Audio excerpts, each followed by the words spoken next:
Okay भाई लोग, तो लुक्के नाम की वेब सीरीज आई है अमेजॉन प्राइम पे और ये सीरीज कुछ नया एंगल रखती है अपनी स्टोरी में। क्योंकि लिटरली बोलो ना तो इस ईयर में सिर्फ क्राइम, मर्डर, मिस्ट्री सब देखते देखते पक चुका था, जिसे देखो वेब सीरीज के नाम पे बस यही सब दिखा रहा है। तो उसमें ये कुछ नया एंगल रखती है। ऐसा नहीं बोलूंगा कि एकदम से अच्छा ही बना दिया है, बस कुछ नया देखने मिला है, जिसमें मेन विलन को पहले ही दिखा देते हैं। पूरा सीरीज इसको कैसे पकड़े और इसको कैसे मारे इस पे फोकस करता है। ऑल्सो तुम्हें कहीं भी ये बोर नहीं करती, पूरे 5 घंटे तुम इसको नॉन स्टॉप देख लोगे। इसमें बहुत से कास्टिंग नए जैसा लगेंगे, लेकिन नए होने के बावजूद भी काम सही किया है। कोई भी स्क्रीन पे वीक नहीं दिखता है, तो कास्टिंग वालों को 21 तोपों की सलामी तो बनती है। जाओ देकर आओ। एनीवेज, तो और बिना कोई भी टाइम पास के सीरीज को समझते हैं, तो लेट्स गेट स्टार्टेड। नहीं, ट्रेलर ही बना दो ना।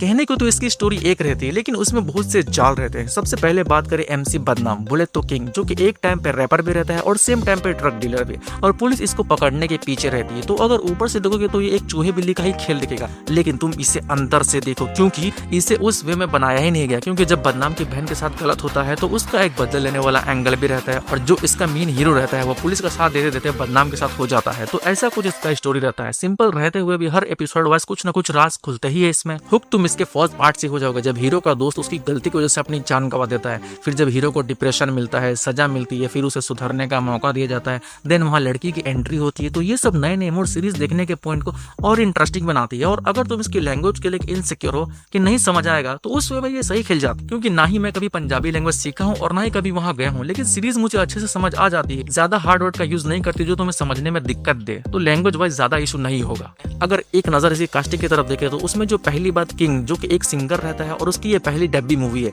उस हिसाब से ये काफी सही परफॉर्मेंस करता है। ये एक टाइम पे 3 कैरेक्टर का रोल करता है, एक लाचार भाई, एक ड्रग डीलर और एक रैपर। सभी अंदाज को सिर्फ अपने अच्छे एक्सप्रेशन से ही बता देता है, और ये स्क्रीन पे कहीं भी वीक नहीं लगेगा। ऐसा महसूस होता है कि किंग गानों के साथ साथ फिल्मों में भी सही काम करता है, वरना कुछ लोग तो सिर्फ अपने हाथ ही हिलाते रह जाते हैं। इसमें सबसे मेन रोल जो लगता है वो है लक्ष्यवीर सिंह। इसको तुमने इससे पहले एस्पायरेट सीरीज में देखा होगा, और अगर नहीं भी देखे तो ये तो जरूर ही देखा होगा। ये लकड़ी क्यों पड़ी हो झाड़ में, आ जाओ गुज्जो में। ये एक विलेन का रोल करता है, जो दिखने में काफी डोमिनेंट लगता है, जो बोलने का अंदाज रहता है, जो एक्सप्रेशन रहता है, जो बॉडी रहता है। आई थिंक ज्यादा तारीफ हो गया है। पूरे सीरीज में तुम इसी को याद रखने वाले हो। इनफैक्ट ऐसा लगेगा ये वही बंदा है जो रविश कुमार की मिमिक्री किया करता था। बंदा काफी टैलेंटेड है और सभी को ओवर शैडो किया है। बट इसके अदर साइड जो इसके मेन लीड लक्ष्यवीर सिंह और राशि खन्ना रहते हैं, तो राशि खन्ना का कैरेक्टर उतना इम्पैक्टफुल फील नहीं होता। सिर्फ जब जेल में एक पुलिस वाले को थप्पड़ मारती है, वो सीन देख के थोड़ा अच्छा लगता है, वरना पूरे सीरीज में इसका एक भी डायलॉग को याद या फील नहीं कर पाओ। और जो लक्ष्यवीर सिंह रहता है, इसके परफॉर्मेंस की बात तो बाद में करेंगे। पहले ये बताओ, ये तुम्हें थोड़ा थोड़ा स्टैंड अप कॉमेडियन नमन झा जैसा नहीं दिख रहा है? जब मैंने इसको पहली बार देखा तो ऐसा ही लगा कि शायद नमन एक्टिंग भी ट्राई कर रहा, बट वो नहीं निकला। ऐसा लगता है कि दोनों मेले में बिछड़े हुए भाई है। बट इसको तुम काफी सीरीज और मूवी में देखे होगे, तो एक्सपीरियंस बस एक्टिंग सही है इसकी। और जो भी इसका रोल रहता है एक चॉकलेट बॉय करने का, वो इसके चेहरे पे दिखता भी है। और जो भी इसके सपोर्टिंग रोल में रहते हैं वो भी काफी सही परफॉर्मेंस है।